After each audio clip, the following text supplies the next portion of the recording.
Welcome to this episode of the Biology of Trauma podcast. I'm your host, Dr. Aimie. What determines whether you feel safe or in danger right now? In this episode, I dive into the invisible equation happening in your body right now that's determining whether you feel safe or under threat. The answer lies in this process called neuroception, and it explains why one person can find an experience stressful and another one completely overwhelming. This concept of neuroception is revolutionizing how we understand treatment resistance, compliance, and the healing process itself. I received a question from John, a practitioner on LinkedIn, that I want to answer in this episode. Dr. Aimie, he wrote, I have patients who seem resistant to treatment plans that should be helping them. They're not following through with supplements or dietary changes that would help, and I'm wondering if there's something deeper I am missing. Why the self-sabotage? John, I'll be answering your question throughout this episode because what you're observing is likely due to neuroception. In this episode, you will learn what neuroception is, what is this equation, its role in the healing journey, the 3 operating states neuroception can put us in, and how to recognize them, including why addressing the mind, body, and biology together is essential and the critical role of oxidative stress in all of this. So whether you are a practitioner like John, wondering why some patients or clients struggle to follow treatment plans, or you're someone who's noticed that being triggered or overwhelmed is a common feeling lately, this episode will give you a new lens for understanding how your nervous system decides your inner state of safety or survival mode.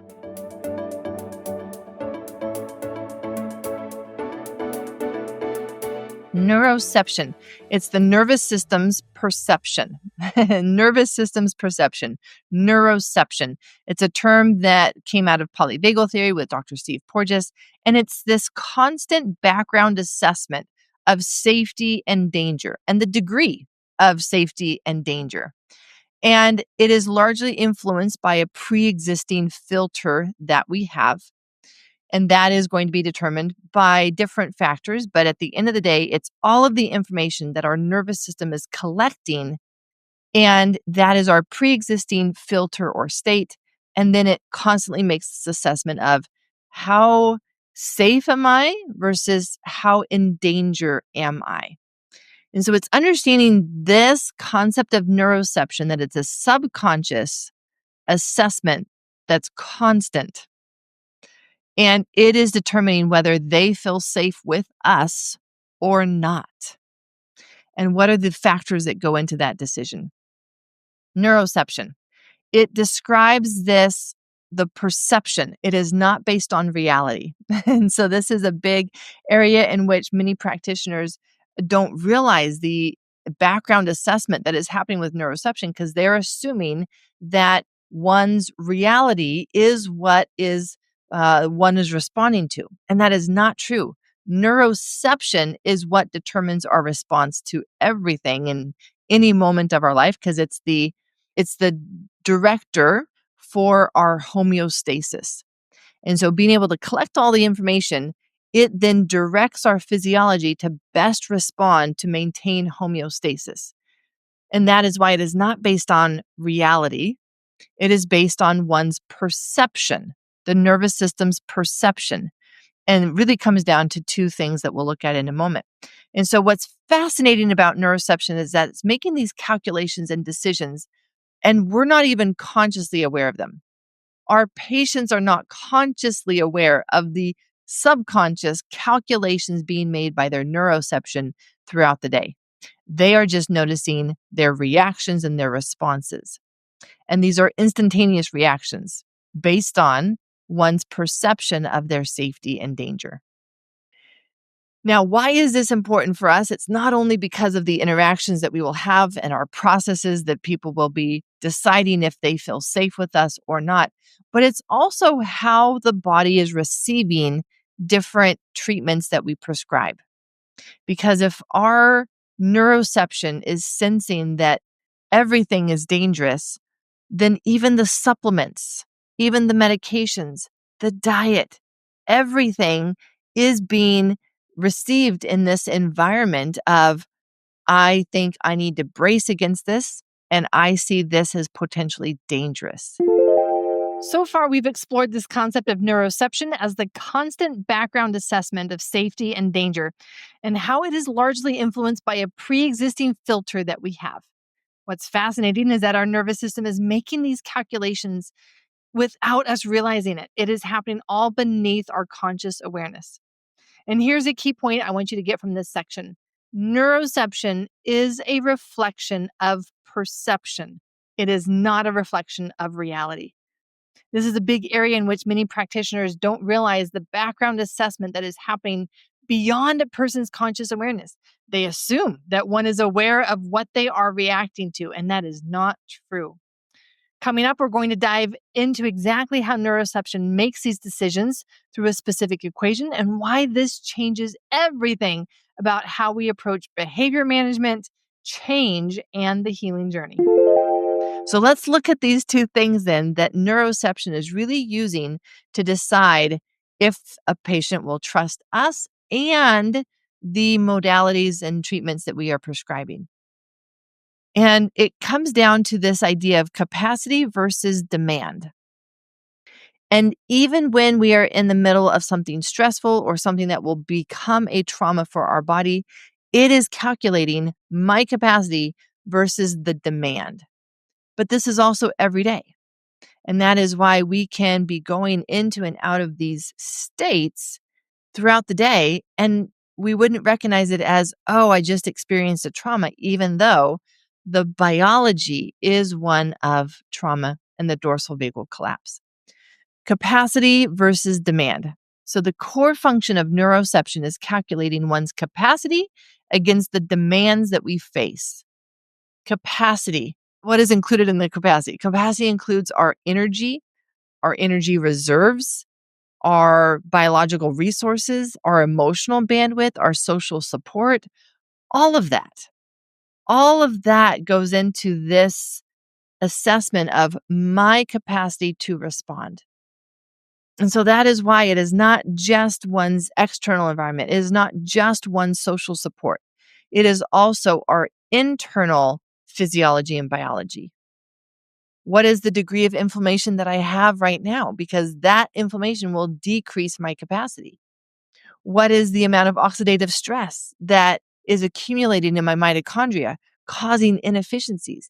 My nervous system is picking that up, and it is assessing that my capacity is not very good right now. So I may be fine with just the usual today, my usual responsibilities, my usual schedule. But if anything else gets added to that, now my capacity does not feel like it matches the demands. So let's talk about those demands. What are the demands that are placed on us? These are psychological demands, the demands that we place on ourselves. Perfectionism, for example, might be a psychological demand where we are demanding a high level of performance from ourselves, from our body. But then there's also the emotional demands. This is actually, I think of us. I think of us and meeting with patients and hearing their stories and feeling their pain. That is an emotional demand where I'm having to show up. I'm having to be present. And that is a demand on my body, something that would drain the reserves if I'm not refueling. But then there's also the physical demands. A great example of this is exercise. When I exercise, that is a physical demand on my body. So demands are not a bad thing. It is any demand, and then that demand is matched against my capacity. Again, the perception of the demand and the perception of my capacity is what is being measured, not reality. And so, as we look at this neuroception and its constant background calculation for how safe am I or how in danger am I, it's looking at the perception of my capacity and everything that goes into that and my perception of the demands against me. So that if we were to think back on an event that we might call a trauma, a car accident, you think of a car accident. In that moment of the car accident, the demands on a person are bigger than their capacity. The demand of, I have an oncoming car, for example, and I'm trying to steer out of the way. I talk about this in my book. In fact, the first patient case that I present in my book is Elena in a car accident. And the demands of outmaneuvering this oncoming car is more than her capacity. And it doesn't work. She's not able to outmaneuver the car. And there's a collision. So just prior to that collision, her body goes into all of those steps of the sympathetic stress, I'm responding, to the freeze, it's not working, to the shutdown, I might as well surrender because I should save my energy. Each of these steps, then, each of these phases, each of these states is determined by our neuroception and its assessment of what is the best physiological state for me to have right now to respond to the situation, whether that's an internal situation like leaky gut and small intestinal bacterial overgrowth, or a situation that involves more of an external factor like a car accident. And so all of us is responding in those moments. So let's review those states. There are 3 states that our neuroception will put us into. And these states are the calm alive, this is ventral vagal, and then there is the sympathetic driven activation state. And then there is the trauma state. And we can put the actual steps into the different boxes here. So we have the ventral vagal or calm alive. That is where we feel safe. And again, not based on reality, it's just a feeling. It is that felt sense that I am safe enough right now. The startle and the stress are going to be in that activation state. It's a higher energy state, and our neuroception has decided that I need to respond to a demand on me. A demand generates that type of response where I am going to be taking action, and to take action, I need energy. But then, if our neuroception decides that the capacity against us is higher than what we have the capacity for, demand exceeds our capacity, that is when our neuroception will say the best physiological state for us to be in right now is in that trauma state. And that would include the 2 steps, the freeze and the shutdown. Dorsal vagal. Dorsal vagal is the one that's mediating both of those, the freeze and the shutdown. We've just covered the core of how neuroception helps keep us alive, calculating one's capacity against the demands that we face. Capacity includes our energy reserves, our biological resources, our emotional bandwidth, our social support. And when our neuroception decides that the demands on us are more than what we have the capacity to respond to, when danger exceeds our sense of our resources, neuroception will shut our body down with a trauma response to help us survive. As I was coming through my experience learning about attachment trauma, this internal equation is what I started to see in my patients. Except I was taught to put labels and diagnoses on them: anxiety, depression, fatigue, insomnia, autoimmunity. But when we look at it through the lens of the nervous system, we can recognize the different states based on the subconscious level of danger and capacity that the body perceives.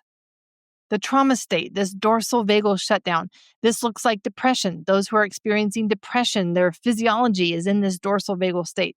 They also may have other physical health symptoms, the somatic syndromes, the chronic fatigue, fibromyalgia, even autoimmunity, chronic pain. And so next we're going to explore how to recognize the 3 states and the 3 levels we need to address to help shift our neuroception from a sense of danger back to safety. And this is what we see in our patients all the time. We have seen this as anxiety. We have seen this as depression. And yet when we look at it through the lens of the nervous system and its neuroception decision, we can see that when someone is in a sympathetic state, they are going to have that sense of anxiety. They're going to have the hypervigilance. It's going to look like panic attacks. It's going to look like insomnia, agitation, restlessness. And this is why many of them get prescribed different sedating types of medications like benzodiazepines or anti-anxiety medications because their nervous system has them in this sympathetic activation state. And the medications can help to dampen those symptoms, but it's still not addressing the underlying drive for that sympathetic activation. It's masking it. It's forcing it to have a different physiological state when that is not what the body says. This is what I feel I need to do to best survive right now. Bipolar can look like a lot of sympathetic state and the cycling between the sympathetic and that shutdown. Patients get prescribed mood stabilizers or antipsychotics, trying to keep their nervous system in a more narrow window so that they're not cycling between sympathetic activation and that shutdown state. And again, these may reduce symptoms, but they're still not addressing why is the body doing this? Why is the nervous system cycling between these two autonomic nervous system states? The trauma state, the dorsal vagal. This looks like depression. Those who are experiencing depression, their physiology is in this dorsal vagal state. They also may have other physical health symptoms that go along with this dorsal vagal dominance. It can be the somatic syndromes, the chronic fatigue, the fibromyalgia, chronic pain. So that these are manifestations of the physiological state that is driven by one's neuroception. And because the neuroception is running our homeostasis, it's a whole body shift, which is different than just looking at medications, because medications in general are looking at what neurotransmitters are imbalanced. But when we can come at it through this trauma-informed lens now, we can say, but what state does their body feel that it needs to be in right now to survive? It's not just a conversation about neurotransmitters, even though it will include that, because as the impact of being in that freeze and shutdown physiological state happen, it does shift one's neurotransmitters. They will become imbalanced, along with the gut digestive changes, the leaky gut, which will also influence the neurotransmitters. It's also causing the inflammation and the primed microglia, which will also affect the neurotransmitters. So there are many reasons by which a person who is experiencing and holding this past overwhelm and pain and fear that they've been through, why it's impacting their biology and causing the neurotransmitter imbalances. And that is why the medications may be helpful, not for everyone, may be helpful, but it's still not addressing the underlying neuroception and why is their body deciding that this is the state that they need to be in. What here is being held and they're still in survival mode that we need to go in and help their body, their neuroception, realize that they're not in danger anymore. And to do that, I'm going to share with you that we're going to need to address the three levels. We're going to need to address the mind, one's thoughts, for example, one's beliefs about oneself. But that is just one aspect, and that will never be enough because we also have this biological impact. But one impact that is often not well understood yet by psychiatrists is this idea that there are movements that need to complete in order for the body to return to a sense of safety. Let me give you a brief example of what I'm talking about. When we experience a trauma, like Elena in my book, there was this movement that she was doing to try to outmaneuver the car, right? She's turning the steering wheel. Her foot is pressing down on the brake. She is taking action. But at the moment that her body decides, look, that oncoming car is going to hit us, and there's nothing that we can do right now to prevent that. We've done our best, and it was not good enough. There is this incomplete or blocked self-defense movements. And that actually gets stored in our muscle memory. So even as going back as far as attachment, we can have this muscle memory of I reached out for connection. and no one was there. I called out for help and no one came. Or maybe it's the muscle memory of being in the physical presence of someone, but not seeing that person when they look at you. They're emotionally distracted, mentally somewhere else. And so then there's that muscle memory that forms, and those get wired into the nervous system and need to be completed. There are many, many people that I've worked with who have histories of sexual trauma, for example, and they were overpowered. And in order for their body to be able to return to a sense of safety decades later, we need to do some somatic work in order to complete those movements now. So when they have the skills to go back and work on the story, not go into the story, work on the story, that is one of the aspects that I do with them, is that let's stay present, but let's imagine being back in that place at that time. And now that you have more skills, what would your body want to do to fight them off? Let's do that right now. Let's push them away. Let's kick them away. Let's punch them. And we do it in a very slow, methodical way so that the body can register. I have now completed and done that movement. And it was successful because look around. And that's where we bring in the orienting. I am safe. I am safe right here, right now. So that's the somatic level that we need to bring in for our patients to be able to establish that physiological reset to safety that their neuroception can say, oh, the danger's over. We are safe now, and I don't need to keep one's homeostasis in either fight or flight or the freeze and shut down. Often what people are doing is that they are hiring a somatic worker to be in their clinic, or they're referring them out to a local therapist, or they send them to a program like mine where I take them through teaching them somatic self practices that they can do. But somehow bringing in that somatic piece will be essential if we really want to change the inner physiological state that's being driven by their neuroception. How would we know that their neuroception is shifting? We can look at how they talk, right? They'll start to say things like, oh, it's been a lot.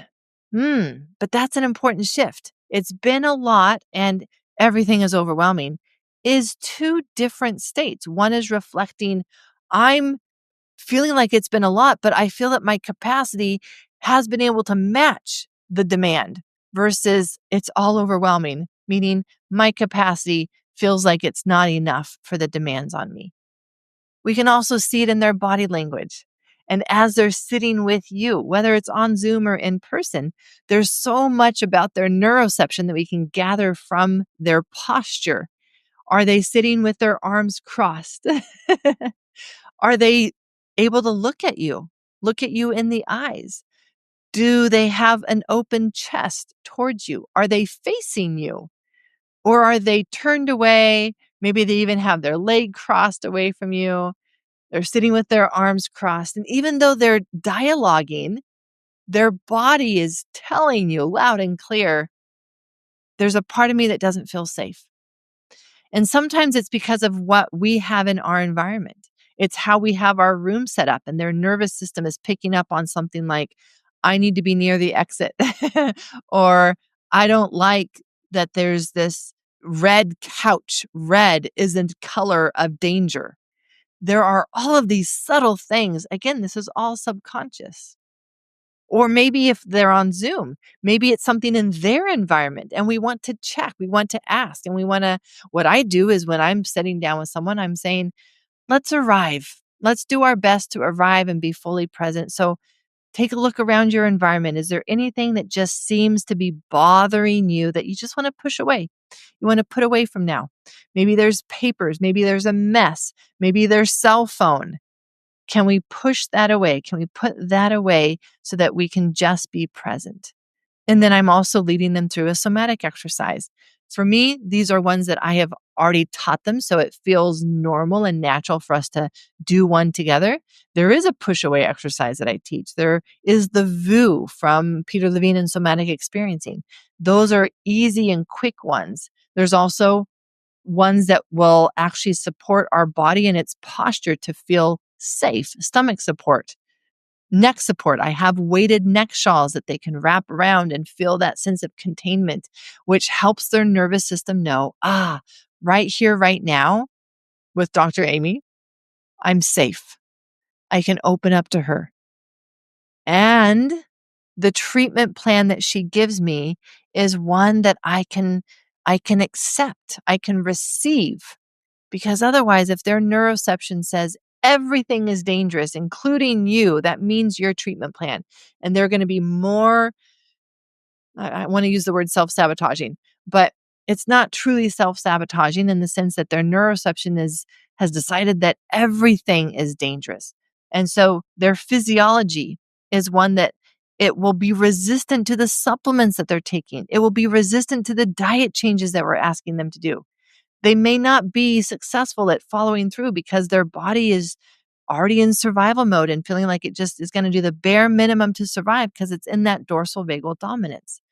So being able to know and assess their inner state has been so helpful for me to be able to shift my interactions and know that really the most important thing that I can do for someone when they're meeting with me is to help them shift their inner state, their inner physiology into right here, right now, I'm safe enough. Because that and only then is when we can have that co-creating of a plan together.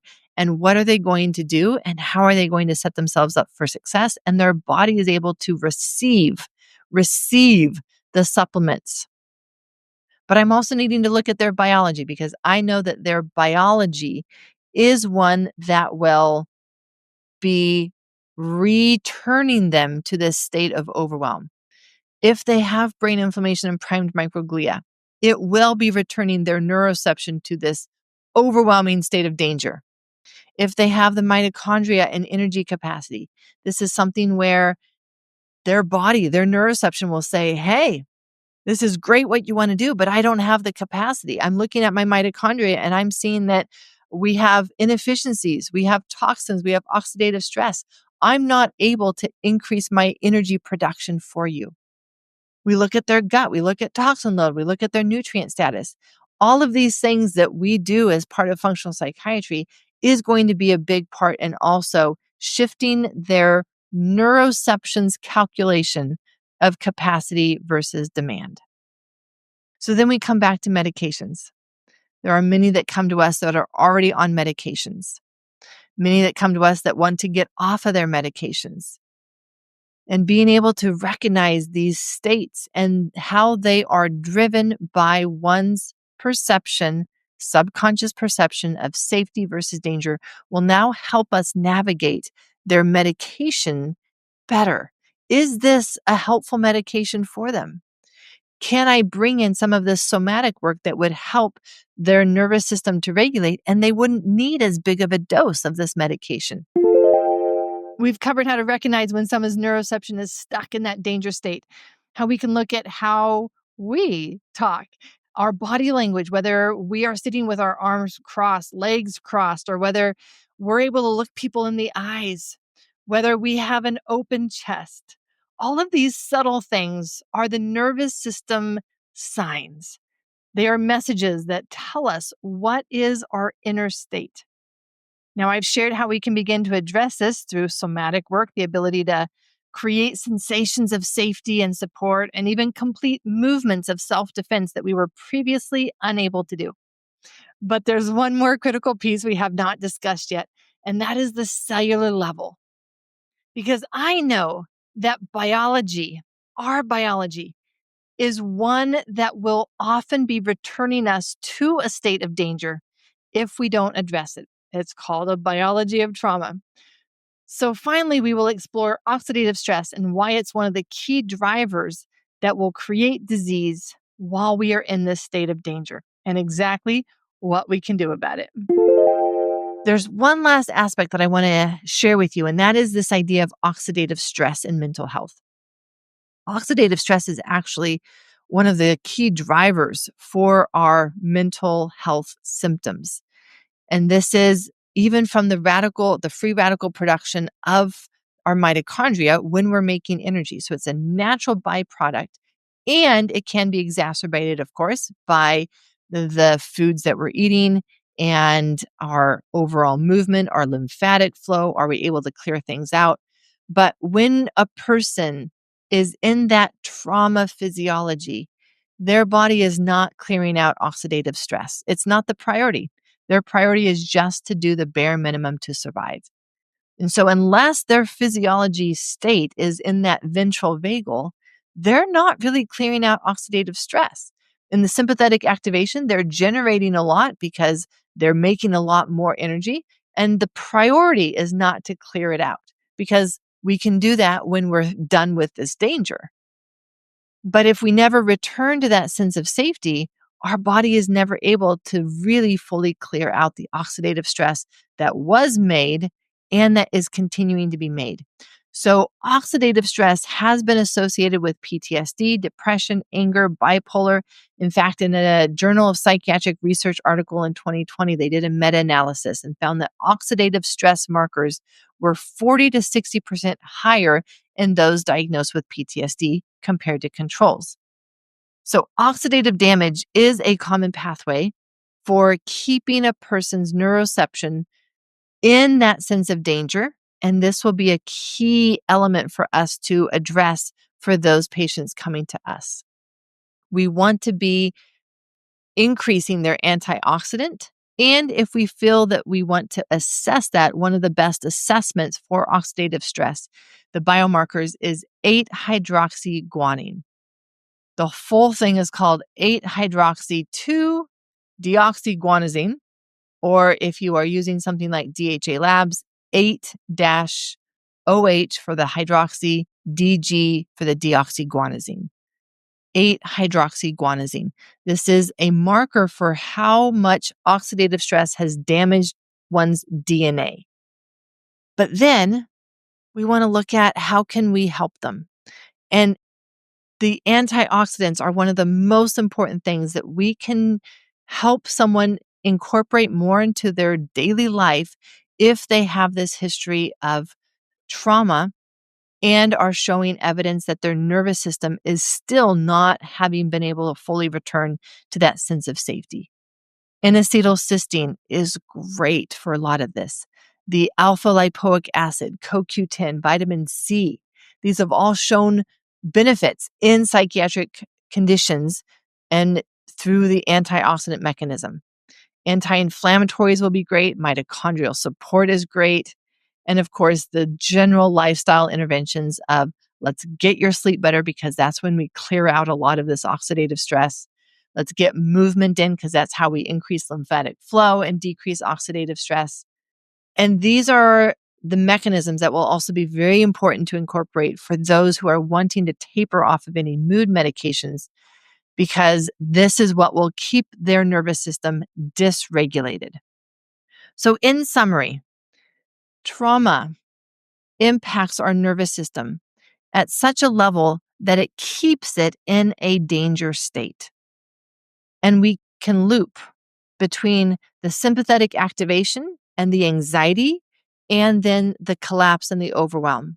Both of those states are danger states. It's just how much danger, and that's determined by our neuroception.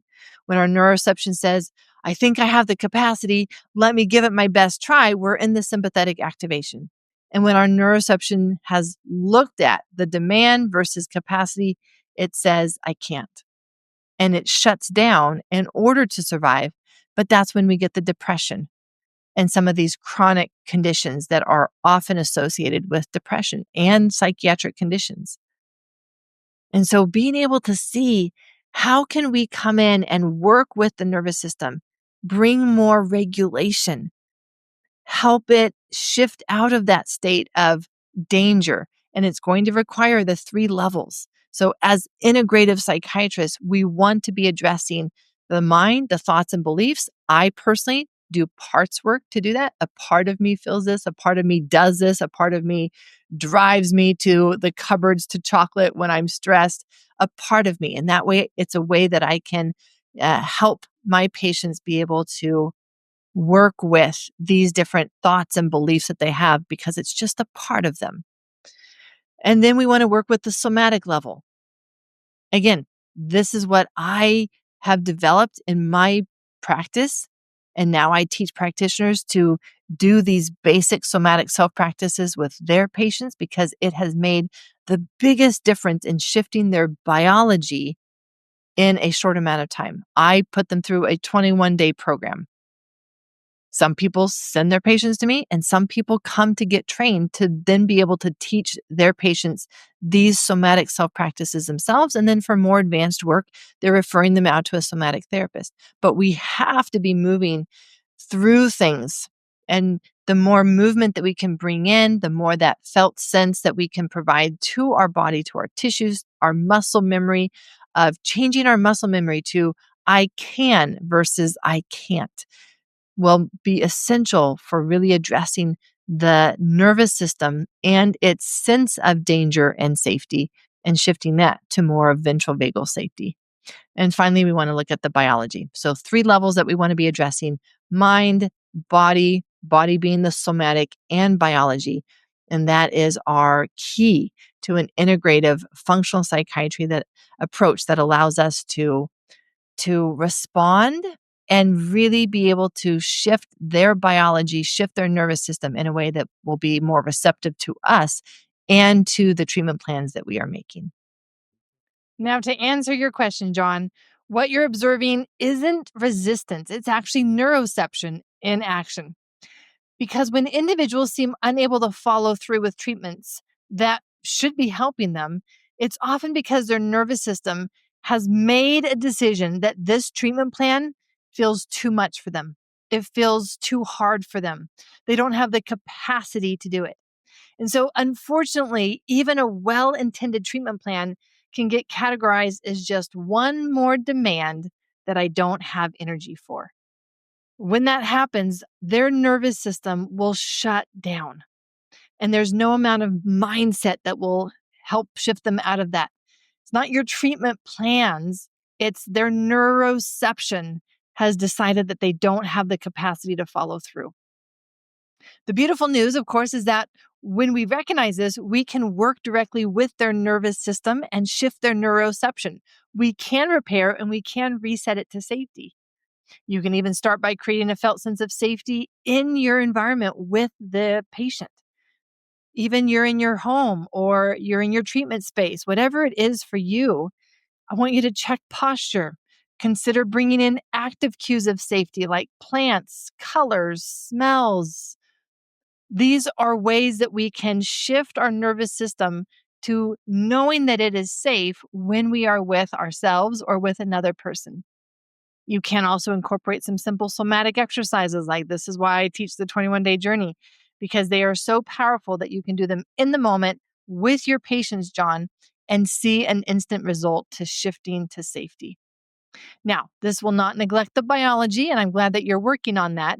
And so we want to do both because remember, healing is about all the levels: mind, body, and biology.